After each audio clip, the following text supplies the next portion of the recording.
ജോർദാനിലെ American വ്യോമതാവളത്തിന് നേരെയുണ്ടായ missile ആക്രമണത്തിന് മറുപടിയായി ഇറാനിൽ അമേരിക്ക കനത്ത വ്യോമാക്രമണം ആരംഭിച്ചിരിക്കുന്നു. ഇറാനിലെ വിവിധ പ്രവിശ്യകളെയും തന്ത്രപ്രധാനമായ മേഖലകളെയും ലക്ഷ്യമിട്ടാണ് യുഎസിന്റെ ഈ തിരിച്ചടി. ജോർദാനിലെ അമേരിക്കൻ വ്യോമതാവളത്തിന് നേരെയുണ്ടായ ബാലിസ്റ്റിക് മിസൈൽ ആക്രമണമാണ് നിലവിലെ സംഘർഷങ്ങൾക്ക് പെട്ടെന്നുള്ള കാരണം. ഈ ആക്രമണത്തിന് പിന്നിൽ ഇറാനാണെന്ന് ആരോപിച്ചുകൊണ്ട് അമേരിക്ക ശക്തമായ തിരിച്ചടിക്ക് ഉത്തരവിടുകയായിരുന്നു. അന്താരാഷ്ട്ര മാധ്യമങ്ങൾ പുറത്തുവിട്ട റിപ്പോർട്ടുകൾ പ്രകാരം ഇറാനിലെ തന്ത്രപ്രധാനമായ നിരവധി കേന്ദ്രങ്ങളിൽ യുഎസ് വ്യോമാക്രമണം ഇതിനോടകം തന്നെ നടന്നു കഴിഞ്ഞു.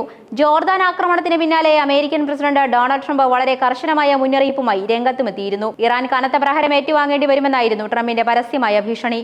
എന്നാൽ ട്രംപിന്റെ ഭീഷണിയെ തള്ളിക്കളഞ്ഞ ഇറാൻ ഭരണകൂടം തങ്ങളുടെ ശത്രുക്കൾക്കെതിരെ രാജ്യത്തോടൊപ്പം ഒന്നിച്ചു നിൽക്കാൻ ജനങ്ങളോട് ആഹ്വാനം ചെയ്യുകയാണ് ഉണ്ടായത്. ഇതിന് പിന്നാലെയാണ് അമേരിക്ക തങ്ങളുടെ വ്യോമസേനയെ ഉപയോഗിച്ച് ഇറാനിൽ വ്യോമാക്രമണം ആരംഭിച്ചത്. ഇറാഖിൽ പ്രവർത്തിക്കുന്ന പാരാമിലിറ്ററി അംബ്രല്ല ഗ്രൂപ്പായ പോപ്പുലർ മൊബിലൈസേഷൻ ഫോഴ്സിന്റെ 20ഓളം അംഗങ്ങൾ യുഎസ് സൗദി സംയുക്ത ആക്രമണത്തിൽ കൊല്ലപ്പെട്ടതായി ഇറാൻ ഔദ്യോഗികമായി സ്ഥിരീകരിച്ചിട്ടുണ്ട്.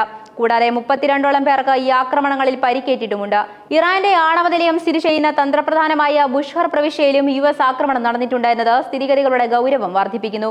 വ്യാഴാഴ്ച പുലർച്ചെയോടെയാണ് ഇറാനിലെ ഖ്വേഷം ദ്വീപിൽ യുഎസ് വ്യോമാക്രമണം ഉണ്ടായത്. ദ്വീപിലുടനീളം നിരവധി തവണ മിസൈലുകൾ പതിച്ചതായി വാർത്താ ഏജൻസിയായ തസ്നിം റിപ്പോർട്ട് ചെയ്യുന്നു. ഖ്വേഷമിലെ ആക്രമണത്തിൽ ഒരു പ്രധാന വൈദ്യുതി നിലയത്തിന് ഗുരുതരമായ കേടുപാടുകൾ സംഭവിച്ചിട്ടുണ്ട്. തുടർന്ന് പ്രദേശം പൂർണ്ണമായും ഇരുട്ടിലായി. എന്നാൽ അധികൃതരുടെ പെട്ടെന്നുള്ള ഇടപെടലിനെ തുടർന്ന് നിലവിലിവിടെ വൈദ്യുതി പുനഃസ്ഥാപിച്ചിട്ടുണ്ട്. ആക്രമണത്തിൽ തകർന്ന കെട്ടിടാവശിഷ്ടങ്ങൾക്കിടയിൽ 2 പേർ കുടുക്കിക്കിടക്കുന്നതായാണ് റിപ്പോർട്ടുകൾ. ഇവരെ പുറത്തെടുക്കാനുള്ള ശ്രമങ്ങൾ തുടരുകയാണ്. ഖേഷമിന് പുറമെ ദക്ഷിണ പടിഞ്ഞാറൻ പ്രവിശ്യയായ ഫാർസിലും ക്വിഷ് ദ്വീപിലും യുഎസ് ആക്രമണം നടന്നിട്ടുണ്ട്. ഗുഷ്താൻ പ്രവിശ്യയിലെ അബാദിലുള്ള ചില പ്രദേശങ്ങളിലും വ്യോമാക്രമണങ്ങൾ റിപ്പോർട്ട് ചെയ്യപ്പെട്ടിട്ടുണ്ട്. ഹോർമോസ്ഗൻ പ്രവിശ്യയിലെ ബന്ദർ അബ്ബാസ് തുറമുഖത്ത് 2 വലിയ സ്ഫോടനങ്ങൾ നടന്നതായി ഇസ്ലാമിക് റിപ്പബ്ലിക് ഓഫ് ഇറാൻ ബ്രോഡ്കാസ്റ്റിംഗും സ്ഥിരീകരിക്കുന്നു. അബുമുസ, കിഷ്, ഖേഷം എന്നീ ദ്വീപുകളിലാണ് കനത്ത നാശനഷ്ടങ്ങൾ ഉണ്ടായിട്ടുള്ളത്. അതേസമയം സിരിക് നഗരത്തിൽ ഇതുവരെ യാതൊരുവിധ ആക്രമണങ്ങളും റിപ്പോർട്ട് ചെയ്തിട്ടില്ല എന്നത് ആശ്വാസകരമാണ്. ഈ സൈനിക നീക്കങ്ങൾക്ക് പുറമെ സാമ്പത്തിക രംഗത്തും ഇറാനെതിരെ കടുത്ത നടപടികളുമായി യുഎസ് മുന്നോട്ട് പോവുകയാണ്. ലോക വ്യാപാരത്തെ തടസ്സപ്പെടുത്താനോ ഹോർമുസ് കടലിടുക്കിനെ മുൻനിർത്തി ഭീഷണി മുഴക്കാനോ ഇറാനെ അനുവദിക്കില്ലെന്ന് US treasury secretary Scott Bessent പ്രതികരിച്ചു. അന്താരാഷ്ട്ര കപ്പൽ ചരക്ക് ഗതാഗതത്തെ ഉപയോഗപ്പെടുത്തി IRGCയുടെ ഭീകരവാദ പ്രവർത്തനങ്ങളെയും ആക്രമണങ്ങളെയും സാമ്പത്തികമായി പിന്തുണയ്ക്കാനുള്ള ഇറാന്റെ നീക്കങ്ങളെ ശക്തമായി പ്രതിരോധിക്കുമെന്നും അദ്ദേഹം വ്യക്തമാക്കി.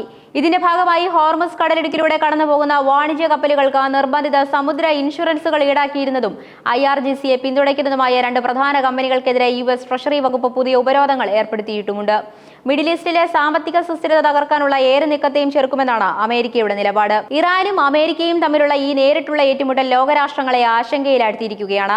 ജോർദാനിലെ അമേരിക്കൻ താവളങ്ങൾക്ക് നേരെ ഇറാൻ നടത്തിയ മിസൈൽ ആക്രമണങ്ങൾക്ക് മറുപടിയായാണ് യുഎസ് സൈന്യം ഈ ശക്തമായ വ്യോമാക്രമണം നടത്തിയതെന്ന് യുഎസിന്റെ സെൻട്രൽ കമാൻഡ് ഔദ്യോഗികമായി വ്യക്തമാക്കിയിട്ടുണ്ട്. ഇസ്ലാമിക് റവല്യൂഷണറി ഗാർഡ് കോർപ്സിന്റെ കമാൻഡ് സെന്ററുകൾ, മിസൈൽ ഡ്രോൺ കേന്ദ്രങ്ങൾ, തീരദേശ നിരീക്ഷണ സംവിധാനങ്ങൾ എന്നിവയാണ് പ്രധാനമായും ലക്ഷ്യമിട്ടത്.